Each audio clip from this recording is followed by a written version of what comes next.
Hello, everyone, and welcome to a transformative journey into the world of habits.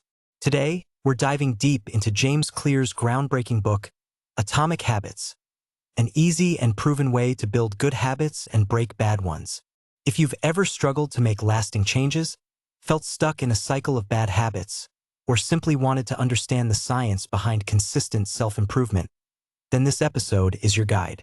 Prepare to discover how tiny changes can lead to remarkable results, not just in your daily routines, but in shaping the very person you become. In our quest for self-improvement, we often chase monumental shifts, believing that only grand gestures can lead to significant change. We set ambitious goals, make bold resolutions, and then, more often than not, find ourselves back where we started, feeling defeated. James Clear offers a refreshing and profoundly effective alternative. He argues that true, lasting change doesn't come from a single, earth-shattering transformation, but from the accumulation of hundreds, even thousands, of small decisions and actions. These are what he calls atomic habits, tiny, fundamental building blocks that, when compounded over time, create extraordinary outcomes. It's a philosophy that shifts our focus from the destination to the journey, from the outcome to the system.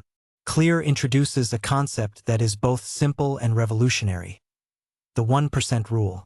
Imagine getting just 1% better at something every single day. It might seem insignificant, almost imperceptible in the short term, but if you improve by 1% each day for an entire year, you'll end up 37 times better by the end of it. Conversely, if you get 1% worse each day, you'll decline almost to zero. This is the compound interest of self-improvement. Just as money compounds in a bank account, our habits, both good and bad, compound over time, leading to exponential growth or decay. The difference a tiny improvement can make over time is astounding. It's not about how successful or unsuccessful you are right now. It's about whether your habits are putting you on the path toward success. This principle underscores the idea that small, consistent efforts are far more powerful than sporadic, intense bursts of motivation. It's about making marginal gains that, when stacked together, create a formidable advantage. Consider the analogy of an airplane. A tiny adjustment of a few degrees at takeoff can lead to a completely different destination hundreds of miles away. Similarly, small, consistent improvements in your habits, though seemingly minor each day, can steer your life towards an entirely different and more successful trajectory over months and years. This isn't about perfection. It's about consistent, incremental progress. One of the most counterintuitive yet liberating ideas in Atomic Habits is the emphasis on systems over goals. We are often taught to be goal-oriented, to constantly strive for specific outcomes. However, Clear argues that goals are about the results you want to achieve, while systems are about the processes that lead to those results.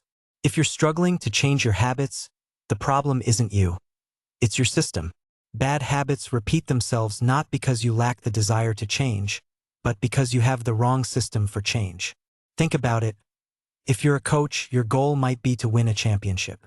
But your system is how you recruit players, how you practice, how you manage your assistant coaches.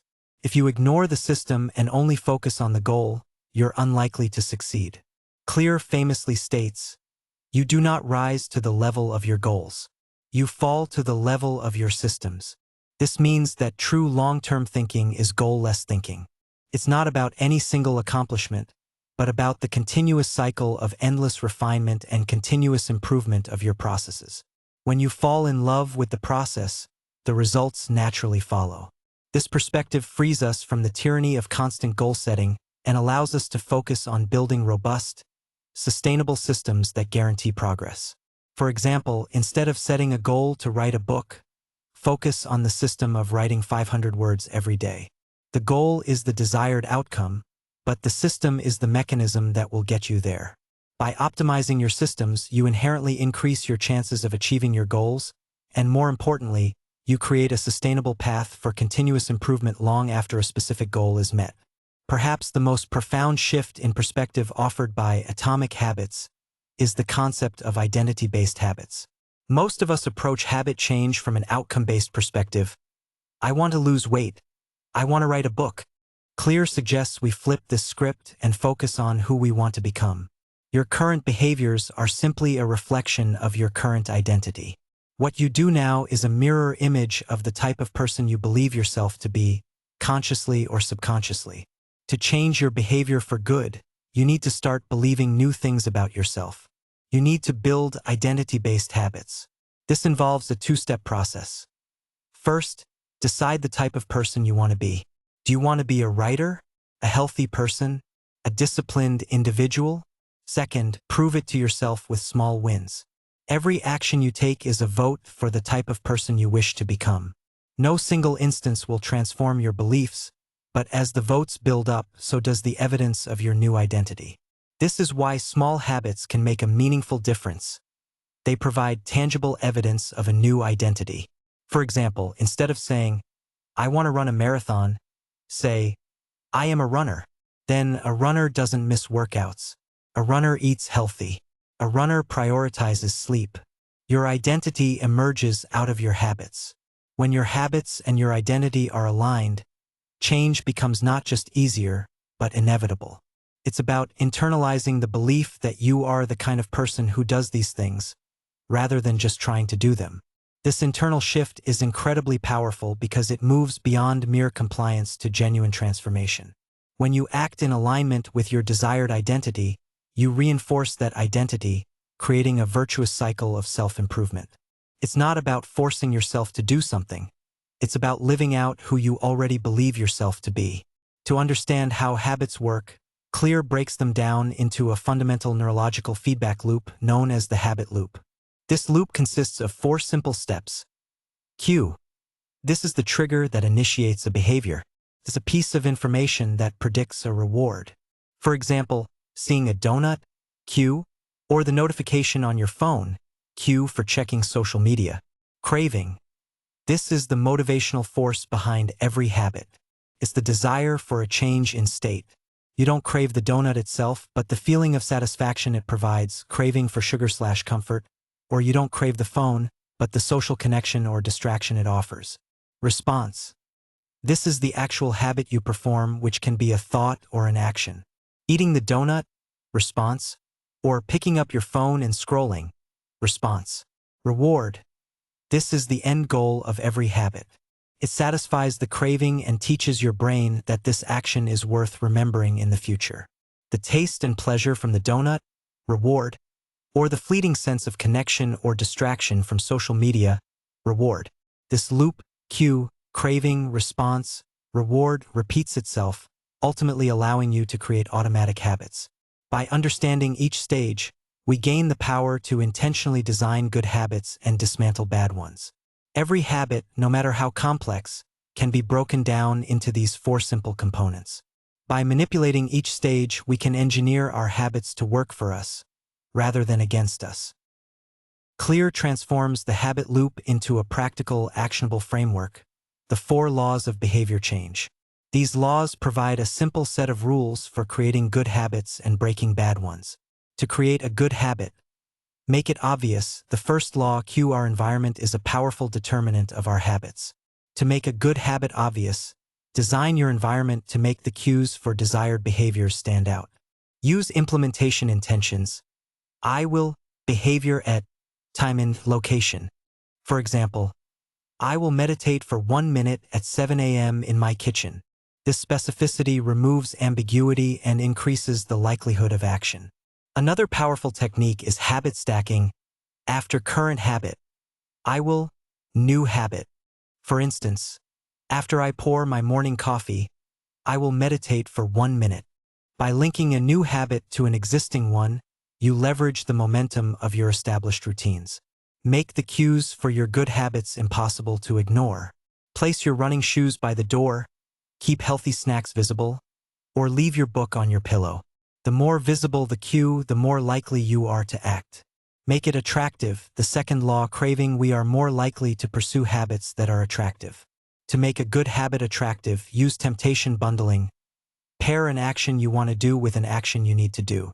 For example, I will only watch my favorite TV show while I'm on the treadmill.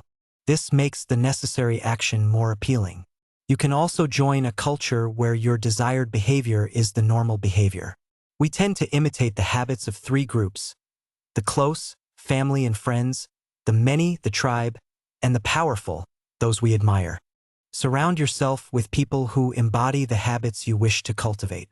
Make your good habits desirable by associating them with positive experiences and social connections.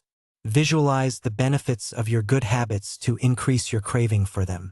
Make it easy. The third law response: the less friction associated with a habit, the more likely you are to do it. To make a good habit easy, reduce the number of steps between you and your desired behavior. Prime your environment.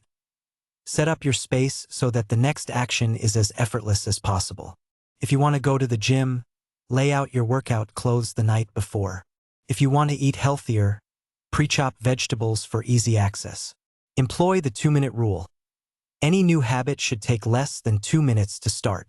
Read before bed becomes read 1 page. Run 3 miles becomes put on my running shoes. The goal is to make the entry point to your habit so easy that you can't say no. Focus on showing up, not on the perfect execution. Once you start, momentum often carries you through.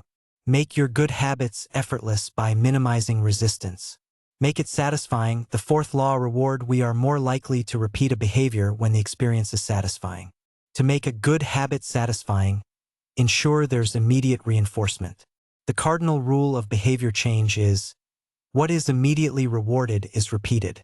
What is immediately punished is avoided. For long-term habits where rewards are delayed, like saving money for retirement, find ways to create immediate, small rewards. Use a habit tracker to visually mark your progress. Seeing your streak grow is inherently satisfying and provides a visual cue of your progress. Never miss twice. If you miss one day, get back on track immediately. This prevents a single slip-up from derailing your entire system. Make your good habits enjoyable by celebrating small wins and making the process itself rewarding. The more immediate and enjoyable the reward, the stronger the habit loop becomes. To break a bad habit, the inversion of the 4 laws: make it invisible. Inversion of the first law: remove the cues for bad habits from your environment. If you want to stop eating junk food, don't keep it in the house. If you're distracted by your phone, put it in another room or turn off notifications. The less you see the cue, the less likely you are to crave the bad habit. Control your environment and you control your habits. Make it unattractive. Inversion of the second law: reframe your mindset to highlight the benefits of avoiding the bad habit and the negative consequences of indulging in it. Focus on the long-term negative impacts of the bad habit rather than the immediate gratification. For example, instead of thinking, "I want to smoke," think, "Smoking makes my breath smell and harms my health." Associate negative feelings with the bad habit. Make it difficult. Inversion of the third law: increase the friction associated with the bad habit. Make it harder to do. If you spend too much time on social media, delete the apps from your phone or log out after each use. If you watch too much TV, unplug it and put the remote in a drawer. Add extra steps to make the undesirable action less convenient. The more effort required, the less likely you are to engage in the bad habit. Make it unsatisfying. Inversion of the fourth law: create immediate consequences for bad habits. Use a habit contract with an accountability partner where there are penalties for not adhering to your goals. This introduces an immediate, negative consequence that makes the bad habit less satisfying. Publicly declare your intentions to add social pressure. Make your bad habits painful or costly in the short term to deter future action. One of the most crucial insights from Atomic Habits is understanding the plateau of latent potential. When we start a new habit, we often expect linear progress. We put in effort and we want to see immediate results. However, change is rarely linear. There's often a period where our efforts seem to yield no results, a valley of disappointment where progress is hidden. This is the plateau of latent potential. Many people give up during this phase, not realizing that their efforts are accumulating just below the surface. Success is not a single event. It's the product of daily habits. It's about showing up consistently, even when you don't see immediate returns. Trust the process. The most powerful outcomes are delayed. The seeds of your habits are growing, and eventually, they will break through the surface, leading to a sudden, dramatic breakthrough. Patience and persistence are not just virtues. They are essential components of habit formation. It's like an ice cube that slowly warms up. Nothing seems to happen for a long time, but once it hits 32 degrees Fahrenheit, it melts rapidly. Your consistent, small efforts are like those degrees of temperature, building up until you reach a tipping point and experience a sudden, visible change. Don't get discouraged by the lack of immediate results. Trust that your atomic habits are working beneath the surface. Atomic Habits is more than just a book about self-help. It's a masterclass in human behavior. It teaches us that profound change doesn't require radical overhauls, but rather a deep understanding of how habits work and a commitment to making small, consistent improvements. By focusing on identity, building effective systems, and applying the 4 laws of behavior change, you can design an environment where good habits flourish and bad habits wither. Remember, every action you take is a vote for the type of person you wish to become. Start casting those votes wisely, one atomic habit at a time. So, I challenge you today. Identify one small habit you want to build or break. Apply one of the 4 laws. Make it obvious, attractive, easy, or satisfying. Or make the bad habit invisible, unattractive, difficult, or unsatisfying. Begin your journey of tiny changes, and watch as they compound into the remarkable results you've always dreamed of. The path to extraordinary achievement is paved with atomic habits. Embrace the process, trust the system, and become the person you aspire to be. Thank you for joining us on this insightful exploration of atomic habits. We hope these principles empower you to build a life of continuous growth and extraordinary achievement. Until next time, keep building those atomic habits. Goodbye.